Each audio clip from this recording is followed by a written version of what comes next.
ruling in favor of Linda Brown in Brown versus Board of Education was one thing, but enforcing the ruling was entirely another.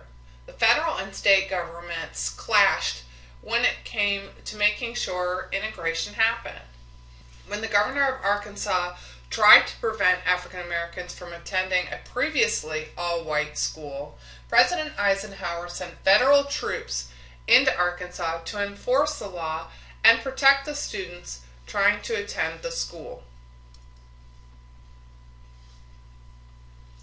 The Supreme Court's ruling did not offer guidance about how or when desegregation should occur, and this made things difficult in terms of enforcing the ruling. Some states integrated quickly while others faced strong opposition. Virginia passed laws that closed schools who planned to integrate. And in Little Rock, Arkansas, the governor violated a federal court order to integrate Little Rock Central High School. On September 4th, 1957, angry white students harassed 9 black students as they arrived at Little Rock Central High School.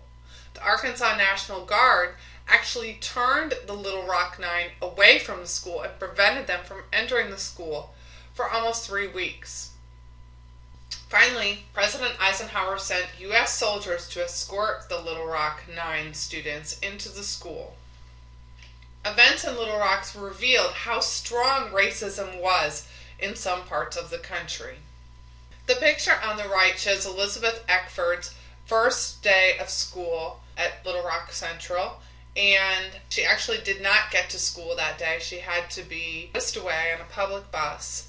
When she did finally get to school, she endured horrible abuse from the students there. The picture at the top shows the federal troops escorting students into the school in 1957. The picture at the bottom shows the Little Rock 9 40 years later. The Civil Rights Act of 1957 established the Civil Rights Commission, which President Eisenhower signed, which had the power to investigate violations of civil rights, this including failure to integrate schools. It also gave the U.S. Attorney General greater power to protect the voting rights of African Americans. This was the first major civil rights legislation since 1875, if you can believe it.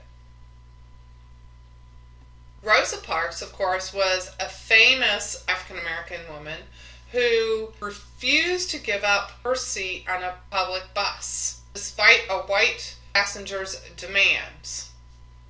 She was arrested, of course, and went to trial for civil disobedience, and this triggered one of the most successful protests in the civil rights movement, and that was the Montgomery bus boycott.